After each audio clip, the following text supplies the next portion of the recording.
নমস্কার বন্ধুরা, তোমাদের সবাইকে স্বাগত জানাই জিকে পয়েন্ট 365 ইউটিউব চ্যানেলের আরও একটি নতুন ভিডিওতে। আজকে আমরা আলোচনা করব ডব্লিউবিপি কেপি কনস্টেবল এক্সামের জন্য গুরুত্বপূর্ণ আরও একটি জিকে মক টেস্ট সিরিজ নিয়ে। আমাদের চ্যানেলে প্রতিদিনই সন্ধ্যাবেলা ডব্লিউবিপি কেপি কনস্টেবল এক্সামের জন্য মক টেস্ট হচ্ছে, তোমরা সেই মক টেস্টে অংশগ্রহণ করো। প্রতিদিনই যে সমস্ত প্রশ্নগুলো আমরা নিয়ে আসছি, প্রত্যেকটি প্রশ্ন কিন্তু তোমাদের এক্সামের জন্য ভীষণভাবে গুরুত্বপূর্ণ, সেই কারণে একটু স্কিপ না করে প্রত্যেকটি ভিডিও তোমরা খুব মনোযোগ সহকারে দেখো এবং এর যে গুরুত্বপূর্ণ তথ্যগুলো থাকছে সেগুলো তোমরা চাইলে নোট ডাউন করে নিতে পারো। ভিডিও যদি ভালো লাগে তাহলে অবশ্যই ভিডিওটিকে একটি লাইক করো, সাথে আমাদের চ্যানেলটিকে কিন্তু সাবস্ক্রাইব করে পাশে থাকা বেল বাটনটা অবশ্যই কিন্তু ক্লিক করে রেখো, যাতে সবার প্রথমে আমাদের ভিডিও নোটিফিকেশন তোমাদের কাছে পৌঁছে যায়।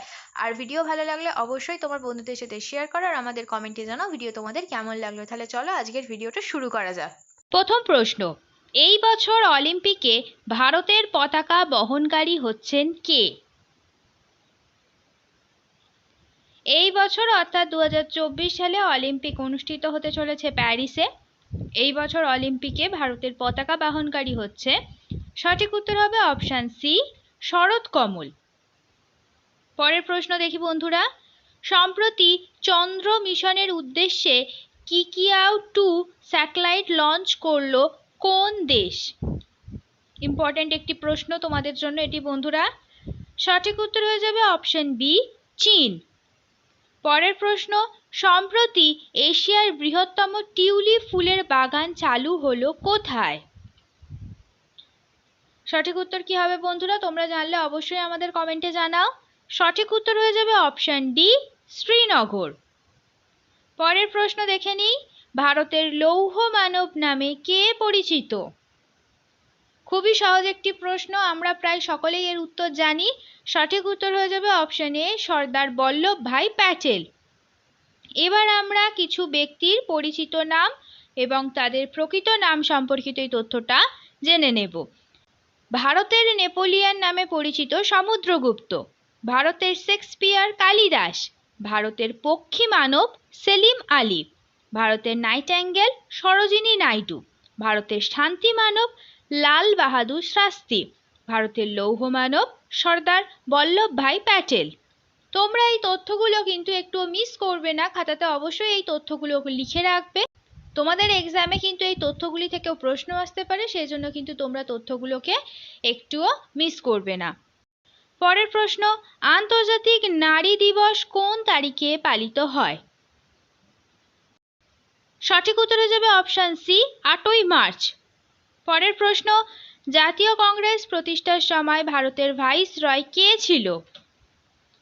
জাতীয় কংগ্রেস প্রতিষ্ঠিত হয় 1885 সালে। এই প্রশ্নটাও কিন্তু তোমাদের জন্য গুরুত্বপূর্ণ যে জাতীয় কংগ্রেস কবে প্রতিষ্ঠিত হয়।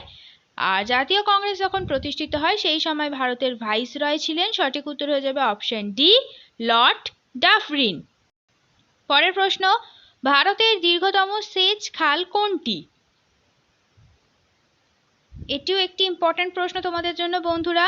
সঠিক উত্তর কি হবে? সঠিক উত্তর হয়ে যাবে অপশন বি, ইন্দিরা গান্ধী খাল। পরের প্রশ্ন, দেবী অবল্লাবাই হোলকার বিমানবন্দর এটি কোথায় অবস্থিত তোমাদের বলতে হবে।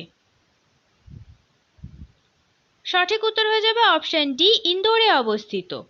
এবার আমরা কিছু গুরুত্বপূর্ণ বিমানবন্দর সম্পর্কিত তথ্য যে সেটি কোথায় অবস্থিত সেটা দেখে নেব।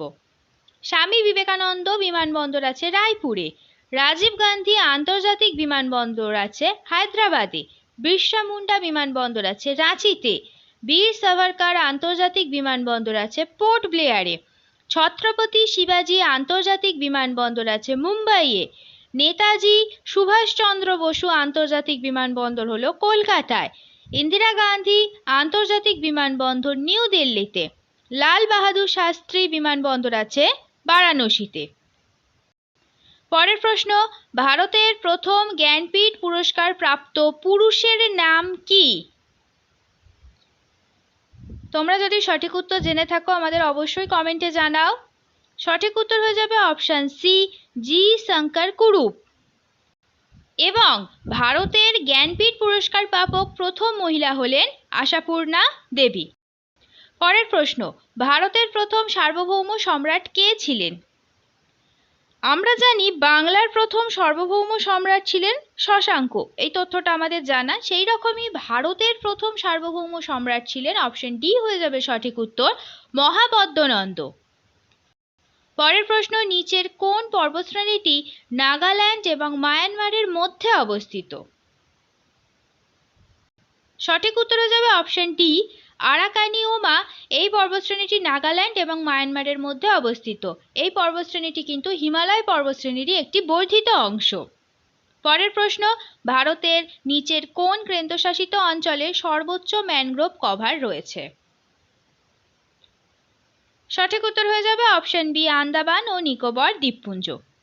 পরের প্রশ্ন, ভারতনাট্যম কোন রাজ্যের শাস্ত্রীয় নৃত্য?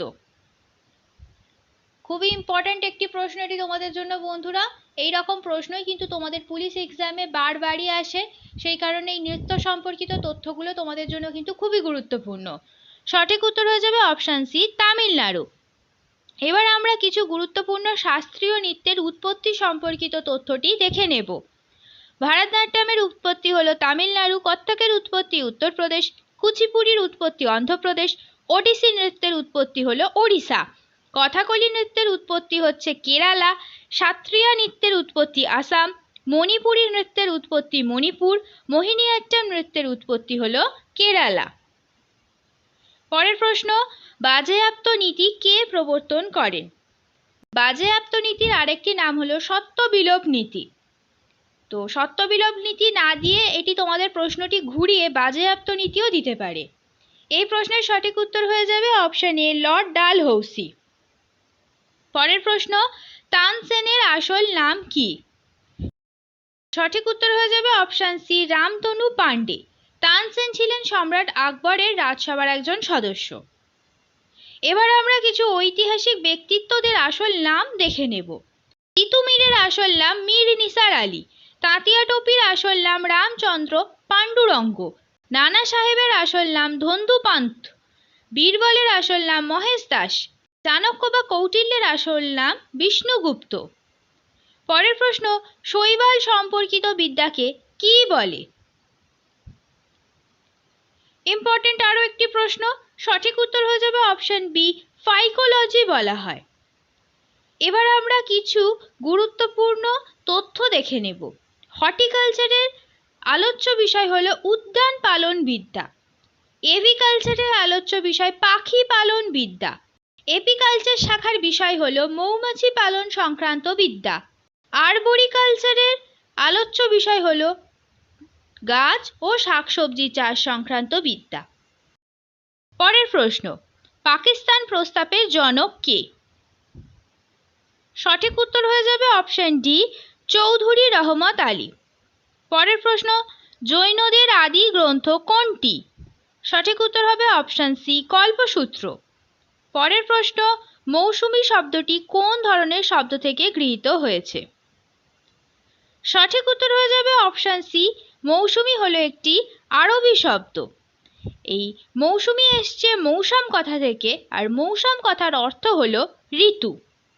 পরের প্রশ্ন, সবুজ বিপ্লব ভারতের কোন রাজ্যে সর্বাপেক্ষা বেশি দৃষ্টিগোচর হয়? সবুজ বিপ্লব হয়েছিল তৃতীয় পঞ্চবার্ষিকী পরিকল্পনার সময়। তৃতীয় পঞ্চবার্ষিকী পরিকল্পনা শুরু হয়েছিল 1961 সালে।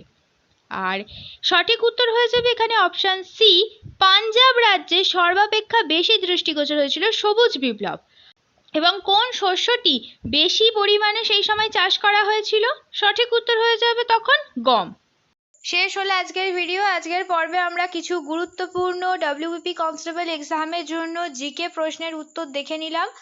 আমাদের চ্যানেলে প্রতিদিনই সন্ধ্যাবেলা জিকে প্রশ্নের উপরে মক টেস্ট হচ্ছে, তোমরা সেই মক টেস্টে অংশগ্রহণ করো। প্রত্যেকটি প্রশ্নই কিন্তু তোমাদের জন্য ভীষণভাবে গুরুত্বপূর্ণ, সেই কারণে একটুও স্কিপ না করে পুরো ভিডিওটা শেষ পর্যন্ত তোমরা দেখো। আশা করছি আমাদের ভিডিও তোমাদের খুব ভালো লাগবে। ভিডিও যদি ভালো লাগে তাহলে অবশ্যই একটি লাইক করো, সাথে তোমার বন্ধুদের সাথে শেয়ার করো, আর আমাদের চ্যানেলটাকে সাথে সাথে সাবস্ক্রাইব করে রাখো এই রকম গুরুত্বপূর্ণ ভিডিও পাওয়ার জন্য। তার সাথে সাবস্ক্রাইব করার সাথে কিন্তু অবশ্যই বেল বাটনটা ক্লিক করে রাখো, যাতে এই রকম গুরুত্বপূর্ণ ভিডিও নোটিফিকেশন তোমাদের কাছে সবার আগে পৌঁছে যায়। তাহলে চলো, তোমাদের সাথে দেখা হচ্ছে পরের ভিডিওতে। ততদিন তোমরা আরও এই ধরনের গুরুত্বপূর্ণ ভিডিও আমাদের চ্যানেলে যেগুলি আছে, প্লেলিস্ট করা আছে, সেখান থেকে দেখতে থাকো। আমাদের ভিডিওকে এইভাবে ভালোবাসা দিতে থাকো। ধন্যবাদ।